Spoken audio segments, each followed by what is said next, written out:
Welcome to news wise. मैं हूं आरिफा नूर। नाजरीन, प्रोग्राम में सबसे पहले हम बात करेंगे सियासत के हवाले से। कह सकते हैं हम कि एक तरीके से जैसे जैसे पाकिस्तान में मौसम बेहतर होता है तो सियासत में गर्मी आ जाती है। अब कुछ ऐसी ही सूरत हाल हम भी देख रहे हैं। पिछले साल हम कह सकते हैं कि नवंबर में खैर बहुत ही सूरत हाल जो थी वो गर्म थी। पाकिस्तान तहरीक इंसाफ का जो एक धरना था, जलसा था, वो इस्लामाबाद आया हुआ था। उसके बाद जो हुआ सबने देखा। इस दफ़े भी कुछ उम्मीद तो ऐसी ही थी। उम्मीद कहें या ख़बर कहें, इत्तला कहें कि नवंबर में इस साल भी कुछ होगा, मगर ऐसा हुआ नहीं। खैबर पख्तूनख्वा में नए चीफ़ मिनिस्टर आ गए। चीफ़ मिनिस्टर की इमरान खान साहब से मुलाकात ही नहीं हुई और इसकी वजह से बहुत से लोगों का ख्याल था कि शायद धरना नहीं हुआ, मुलाकात हो जाती तो ज़रूर होता। इंतज़ार अब भी है चीफ़ मिनिस्टर साहब को। सुहेल आफरीदी साहब जो हैं बार बार वो कोशिश कर रहे हैं इमरान खान साहब से मुलाकात हो जाए। कल भी सबकी नज़रें जो हैं वो अडियाला जेल और कोर्ट्स पे ही लगी होंगी कि मुलाकात होती है कि नहीं। मगर दूसरी तरफ भी बहुत एक्साइटमेंट है। एक तरफ तो वफाकी हुकूमत की तरफ से बार बार इस तरह की गुफ्तगू माफ़ करिएगा सामने आ रही है कि केपी में गवर्नर्स रूल रख सकता है। चली तो ख़बर पहले ज़राए के हवाले से, यहाँ तक कि नए गवर्नर्स के नाम भी सामने आ गए कि फैसल करीम कुंडी साहब जो इस वक्त गवर्नर हैं, हो सकता है उनको तब्दील कर दिया जाए। आफ्ताब शेरपाओ, होती साहब, फिर 2 रिटायर्ड फ़ौजी, इन सब के नाम सामने आए। अब हुकूमत जो है ना इनकार कर रही है और ना इकरार कर रही है। कभी कहते हैं कि ऐसा हो भी सकता है, कभी कहते हैं नहीं भी होगा। साथ साथ चीफ़ मिनिस्टर पे बार बार जो खैबर पख्तूनख्वा के चीफ़ मिनिस्टर है सुहेल आफरीदी साहब, उन पर बार बार मनशियात स्मगलिंग का भी इल्ज़ाम लगाया जा रहा है। अता तारड़ साहब वज़ीर इत्तलात जो वफाक में हैं, उन्होंने भी ये इल्ज़ाम लगाया है और औरों की तरफ से भी ये बात की जा रही है। तो ये एक इशू है कि एक तरफ जहाँ ये सारे बात होती है कि वफाक जो है वो एनएफसी पे भी अब गुफ्तगू करेगा। एनएफसी पे गुफ्तगू होगी तो केपी से भी कोऑपरेशन की ज़रूरत होगी। फिर सिक्योरिटी सिचुएशन जो है उस पे भी दोनों हुकूमतों को इकट्ठे काम करना होगा, मगर ताल्लुकात आइडियल नहीं है। दूसरी तरफ नोटिफिकेशन का मसला पाकिस्तान में, ये भी कोई पहली मर्तबा नहीं है कि नोटिफिकेशन पे इतना शोर मच रहा है। ये भी बहस हमने पहले देखी ही है और ये है जो नोटिफिकेशन होना है फील्ड मार्शल आसिम मुनीर साहब का as chief of army staff and as जो CDF है। अब कुछ लोगों का इसमें ख़याल है, बहस जारी है कि नोटिफिकेशन की ज़रूरत ही नहीं है क्योंकि वो पहले से चीफ़ ऑफ आर्मी स्टाफ हैं, उन्होंने सिर्फ कंटिन्यू करना है। मगर कुछ लोगों का ख़याल है कि नहीं, नोटिफिकेशन होगा। हुकूमत से बात करें तो हर आदमी जो है वो एक मुख्तलिफ बात करता है। ख्वाजा आसिफ साहब ने ट्वीट कर दी, बैरून मुल्क मौजूद हैं, कि वो उस पर काम जारी है। आज़म नज़ीर तारड़ साहब हैं, वो भी कह रहे हैं कि उस पर काम हो जाएगा, जबकि हनीफ अब्बासी साहब जो है वो कह रहे हैं कि आप समझ लें कि हो गया है। अब सच्चाई क्या है इन सब इशूज़ को लेके, इन पे बात करने के लिए हमारे साथ मौजूद हैं शज़रा मनसब साहिबा, वज़ीर मुमलिकत है मौसमियाती तब्दीली, और हमें ज्वाइन किया है शेर अली अरबाब साहब ने, रहनुमा है Pakistan Tehreek Insaf. Welcome to the show both of you. Arbab साहब, अगर आप इजाज़त दें तो शज़रा साहिबा से मैं शुरू करना चाहूँगी, क्योंकि शज़रा साहिबा ये बार बार अब गुफ्तगू हो रही है और हम कह सकते हैं कि हुकूमत की तरफ से ही कुछ आवाज़ आ रही है। कुछ कहा जा रहा है कि खैबर पख्तूनख्वा सूबे में हालात ठीक नहीं है, गवर्नर्स रूल लग सकता है। बताएं कितनी सदाकत है इन बातों में, कितनी संजीदगी से इस ऑप्शन पे गौर हो रहा है? जी, बहुत शुक्रिया।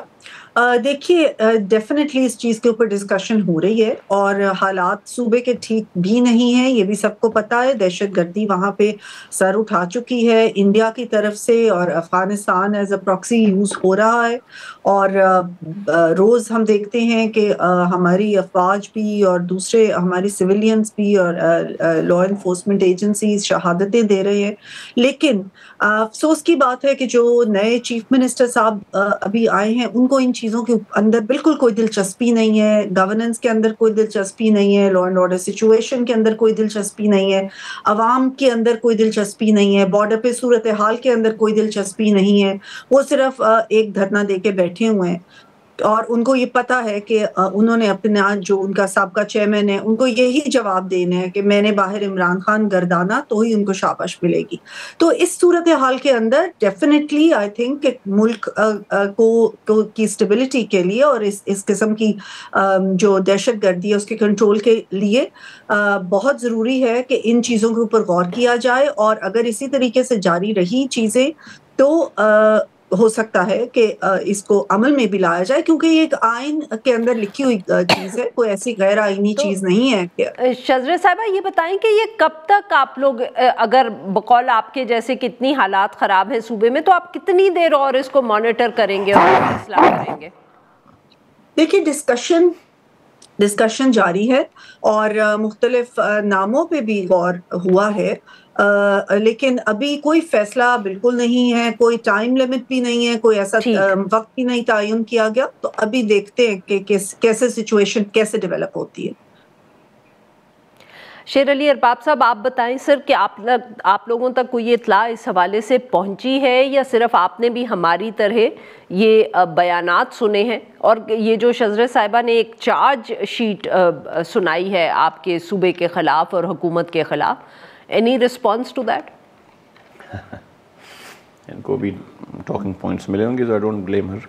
बात आपको भी मिले होंगे सर फिर तो। सुनिए मैम, पहली बात तो ये है कि इन्होंने कहा कि जी सूबे के पहली दफ़ा, अक्सर हमें लोग कहते भी हैं कि जी आप अब सियासतदान सियासी पार्टी बन गए हैं। पख्तूनख्वा में हमने एक पीस जरगा किया, जो वहाँ के स्टेक होल्डर्स हैं, not any minister from Punjab और सिंध, जो वहाँ के स्टेक होल्डर्स हैं, सब बैठे और उसमें पूरा डे लॉन्ग डिस्कशन हुई और हमने एक अमन के ऊपर एक प्रॉपर एक चार्टर बनाया, उसके ऊपर काम भी हो रहा है, उसके ऊपर भी। सो ये था कि जी वहाँ पे हम लोग बिल्कुल भी इंटरेस्टेड नहीं हैं और बाकी लोग इंटरेस्टेड है KP के अमन में, और हम खुद हमारे घरों के तक अगर दहशतगर्द पहुँच गए तो we are fine with it, others are fine with it. So that's a very bizarre kind of an assertion. दूसरी बात यह है कि नए चीफ़ मिनिस्टर साहब को अभी 2 महीने भी नहीं हुए। इनको ये नज़र आता है कि जी चीफ़ मिनिस्टर जो है वो धरना दिए बैठे हैं, इनको ये नज़र नहीं आता कि उनको 6 दफ़ा बल्कि 7 दफ़ा, अब इवन लॉस्ट काउंट कि कितनी दफ़ा उनको अदालती हुक्म के बावजूद मुलाकात नहीं करनी दी गई। वो धरना देते हैं, फिर सुबह हाई कोर्ट आते हैं, फिर वहाँ पे उनकी मुलाकात नहीं हो पाती, सुनवाई नहीं हो पाती।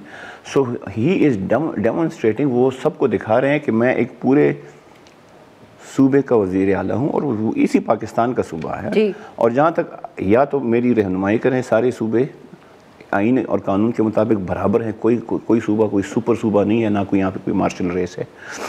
वो जो है उनके साथ ये सब रवैया है। और दूसरी तरफ अगर आप हमारी बड़े सूबे के चीफ में वज़ीर आला साहबा को देख लें तो उनको पूरा फुल फ्लेज एयरफोर्स के प्रोटोकॉल्स भी अवेलेबल हैं। तो ये डिस्पैरिटी है और ये लोग देखते हैं और रिजेंटमेंट इससे बढ़ती है रोज़। एक तरफ हम कहते हैं ना कि नेशनल कोहिजन, फिर एक और वो जो आपने क्लिप सुनाई तारड़ साहब की इंतहाई रेसिस्ट कमेंट कि जी वो तो ड्रग्स के कारोबार में मुलव्विस हैं। ड्रग्स के कारोबार में जो लोग मुलव्विस हैं, अगर उसकी तहकीक करें तो उसमें बड़े बड़े नाम भी आएंगे और बड़े बड़े इदारे भी आएंगे। So let's not go there. If you allow me Shajra साहिबा, ये जो तारड़ साहब ने भी बात की, इससे पहले भी ये इल्ज़ाम लगा है, मुख्तलिफ लोगों ने लगाया है। तो शजरा साहिबा, इस पर सवाल ये बनता है कि अगर सदाकत है इन इल्ज़ामात में कि सुहेल आफरीदी साहब मनशियात का कारोबार करते हैं, ड्रग स्मगलिंग में मुलव्विस हैं, उनको इलेक्शन किसने लड़ने दिया? ये इलेक्शन कमीशन की कोताही है, वफाकी हुकूमत की है, FIA की है। हुज़ रिस्पॉन्सिबिलिटी इज़ दिस कि कोई MPA बन गया है, उसके बाद जब वो CM बना है तो सारी वफाकी हुकूमत ये कह रही है, तो हुकूमत कर क्या रही थी जब वो MPA बने थे? देखिए, इलेक्शन करवाना तो इलेक्शन कमीशन की ही जिम्मेदारी होती है, और अगर ये चीजें ऑब्वियसली इसके पीछे कोई इन्वेस्टिगेशन, कोई सबूत होंगे तो ये असर्शंस की जा रही हैं, बट डेफिनेटली ये नहीं, तो कहना फिर कि ये उनको कोई एक अगर सबूत है रेसिस्ट तो है। अरेस्ट करें, गुफ्तगू क्यों कर रहे हैं? देखिए, अरेस्ट भी अगर विद टाइम उनकी जब इन्वेस्टिगेशन कंप्लीट हो जाएगी तो फिर अरेस्ट भी हो जाएंगे, लेकिन आई वुड से कि इस बात को रेसिस्ट कहना बिल्कुल गलत है, मिसलीडिंग है।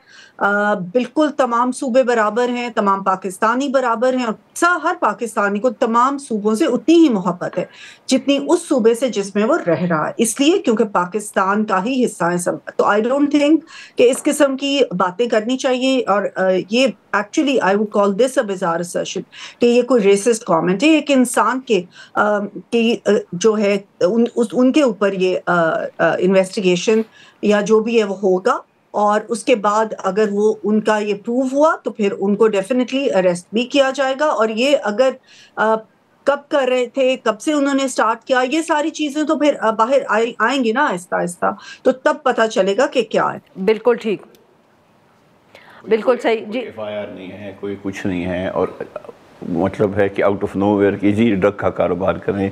इन्वेस्टिगेशन कब होती है कि जब किसी के ऊपर कोई एफआईआर रोजनामचा होता है। कहीं कहाँ पे है इनके खिलाफ एफआईआर या रोजनामचा, और कौन इन्वेस्टिगेशन करेगा? ये कोई मतलब is it a banana Republic?